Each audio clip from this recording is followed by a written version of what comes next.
to the fire. Put on the chopping block, some even completely wiped out. None were immune, few were spared. The recession put 170,000 small businesses out of business in the U.S. between 2008 and 2010.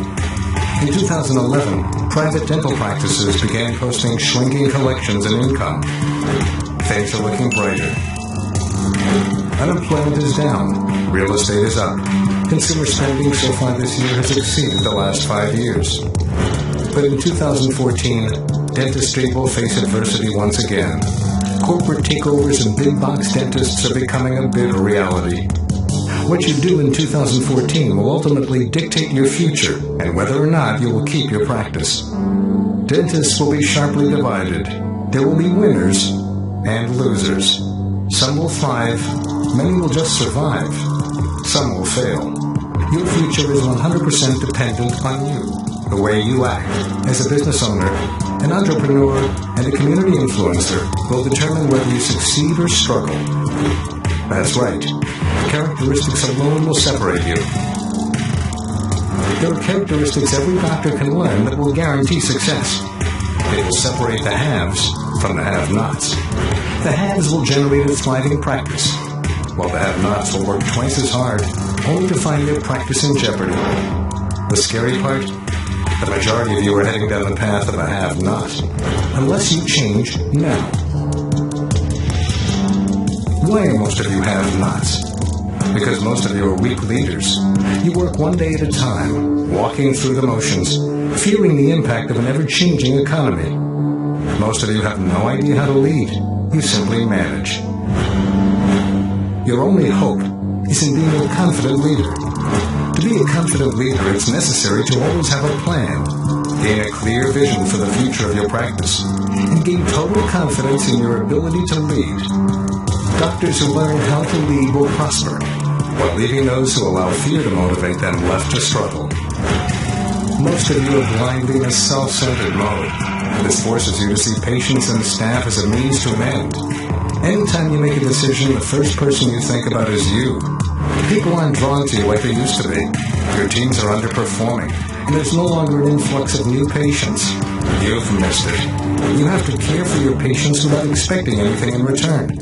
Be the dentist your patients would never leave, and invest in your team so they see you as their leader, not their boss.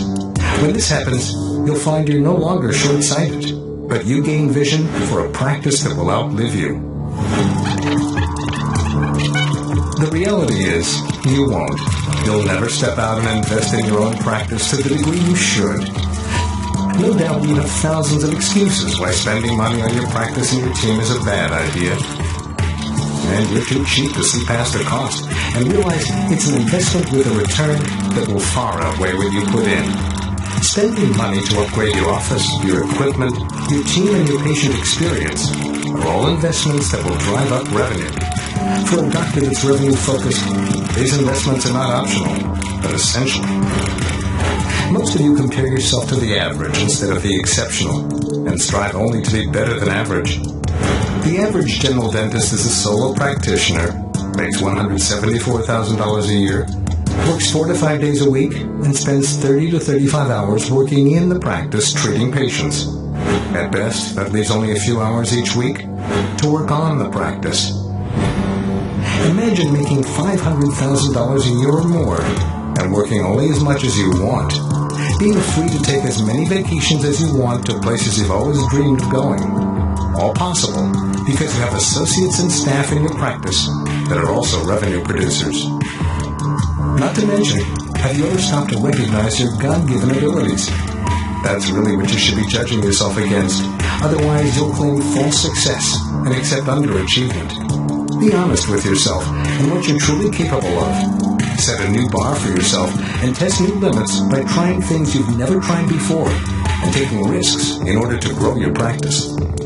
Don't allow patients to set the rules. Instead, intentionally build a great group of patients that not only understand the rules for your practice, but align with your mission and values and are willing to be your champion and your greatest marketing tool. Most of you miss the opportunity to create raving fans. Fans that recommend you not only to their friends, but also their family. simply because they're ecstatic about you and your staff. Most of you miss this. Finally, there are dentists who understand that great teams are built, not acquired. They understand training is a reward, not a punishment, and are constantly looking for ways to build a better team and reward great performances. They lead their team toward greater purpose and together innovate the practice to better suit their patients' needs. Have-nots fall short in these areas. They instead circle the wagons. They play not to lose instead of playing to win. Are you a have? Take a long introspective look at yourself. Most dentists are have-nots, but every dentist can become a have.